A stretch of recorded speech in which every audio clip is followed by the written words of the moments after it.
Mohan Babu university దగ్గర ఉద్రిక్తత ఇంకా కొనసాగుతూనే ఉంది. మోహన్ బాబు బౌన్సర్లు అలాగే మనోజ్ బౌన్సర్ల మధ్య కొంతవరకు వాగ్వాదం జరిగింది. దీంతో ఒకరినొకరు కొట్టుకునేంత వరకు వెళ్లారు బౌన్సర్లు. పరిస్థితి చేయి దాటిపోతూ ఉండడంతో పోలీసులు వెంటనే అక్కడ లాఠీ చార్జ్ చేశారు. యూనివర్సిటీ దగ్గరకు వచ్చినటువంటి అభిమానులను అక్కడి నుంచి తరిమేశారు. మరొక వైపు ఇరు వర్గాల బౌన్సర్లు పరస్పరం రాళ్ల దాడులు కూడా చేస్తున్నారు.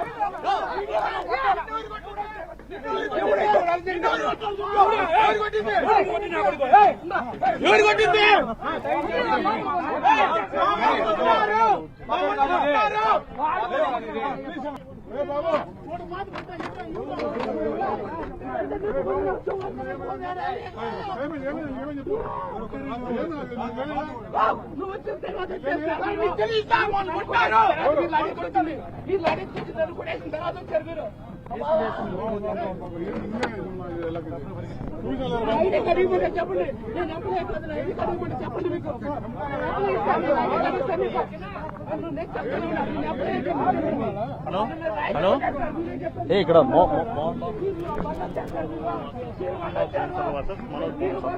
కొట్టుకున్నారా? కొట్టుకున్న విజువల్స్ వచ్చాయి చూడు లైవ్ లో.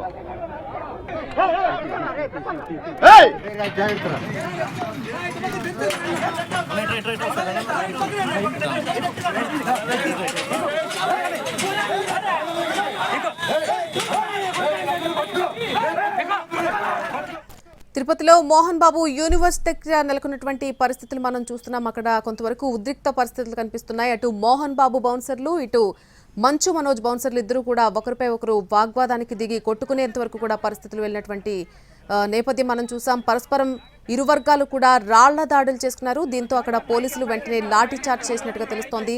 ఇదే అంశానికి సంబంధించి పూర్తి అప్డేట్ అందించడానికి మా ప్రతినిధి కార్తీక్ లైవ్ లోకి అందుబాటులోకి వస్తున్నారు. కార్తీక్, ప్రస్తుతం అక్కడ పరిస్థితి ఏంటి? ఒకరికొకరు పరస్పరం రాళ్ల దాడులకు దిగినట్టుగా తెలుస్తోంది ఇరు వర్గాలు కూడా. ప్రస్తుతం అక్కడ పరిస్థితి ఎలా ఉంది? ఎస్ రైట్ అండి. ఇంకా కూడా మంచు మనోజ్ పర్యటన తీవ్ర ఉధృతం నడుమే కొనసాగుతుంది. ప్రస్తుతానికైతే మంచు మనోజ్ మనం చూస్తున్నటువంటి వాహనం, ఈ వాహనం నుంచే నేరుగా ఏదైతే అవ్వాతాతల సమాధి వద్దకు కూడా వెళ్లడం కూడా జరిగింది. అయితే అంతకంటే ముందుగానే గేట్ దగ్గరకు రావడమే మనం చూస్తున్నటువంటి ఈ గేట్ వద్ద ఏదైతే మోహన్ బాబు బౌన్సర్లో ఓవైపు మంచు మనోజ్ బౌన్సర్లు ఇద్దరు కూడా పరస్పరం దాడులు చేసుకున్నటువంటి పరిస్థితి. ఒకరి మీద ఒకరు చేయి చేసుకుని కొట్టుకోవడం కూడా జరిగింది. దీంతో ఒక్కసారిగా పోలీసులు కూడా పరిస్థితి అదుపు తప్పి ఉన్నటువంటి నేపథ్యంలో వారు కూడా లాఠీలకు పని చెప్పడం కూడా జరిగింది. ఇక్కడ ఉన్నటువంటి పార్టీ ఏదైతే వీళ్ళు ఇక్కడ ఉన్నటువంటి వాళ్ళు ఎవరైతే ఉన్నారో, లోపల ఉన్నటువంటి ఆ బౌన్సర్లు ఎవరైతే ఉన్నారో వాళ్ళందరితో పాటు కూడా ఇక్కడ ఉన్నటువంటి బయట ఉన్నటువంటి ఆ అభిమానులందరి మీద కూడా పోలీసులు అయితే లాఠీలకు పని చెప్పడం కూడా జరిగింది. లాఠీ చార్జ్ చేయడంతో వారందరూ కూడా మొత్తం చల్లా చెదురుగా వెళ్ళిపోవడం కూడా జరిగింది. అయితే ప్రస్తుతానికైతే మనోజ్ అయితే లోపలికి వెళ్లడం కూడా జరిగింది. సమాధి వద్దకు వెళ్లి నివాళులు అర్పించిన అనంతరం వస్తారు. అయితే అంతకంటే ముందుగానే ఇక్కడైతే బయట ఇప్పటికీ కూడా మోహన్ బాబుకు సంబంధించినటువంటి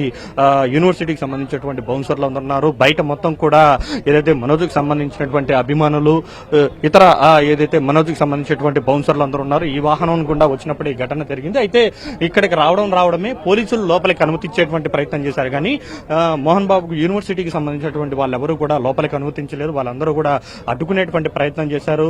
ఏకంగా మనోజ్కి సంబంధించినటువంటి వాళ్ళు బౌన్సర్లు లోపలికి దూకి గేట్ ఓపెన్ చేసేటువంటి ప్రయత్నం చేసినటువంటి నేపథ్యంలోనే లోపల నుంచి వచ్చినటువంటి మోహన్ బాబు బౌన్సర్లు అందరూ కూడా రాళ్లతో వాళ్ళను కొట్టడం కూడా మనం చూసాం. ఆ విజువల్స్ అన్ని కూడా మనకు ఎన్టీవీ స్క్రీన్ మీద ఎక్స్క్లూజివ్ గా కనబడతాయి. రాళ్ల దాడి ఏ విధంగా చేస్తున్నారు, ఏ విధంగా మనోజ్కి సంబంధించినటువంటి బౌన్సర్లను తరుముకుంటూ వెళ్లారనేది ప్రస్తుతం ఎవరైతే దాడులకు పాల్పడ్డారో వారందరినీ కూడా పోలీసులు అయితే అదుపులోకి తీసుకు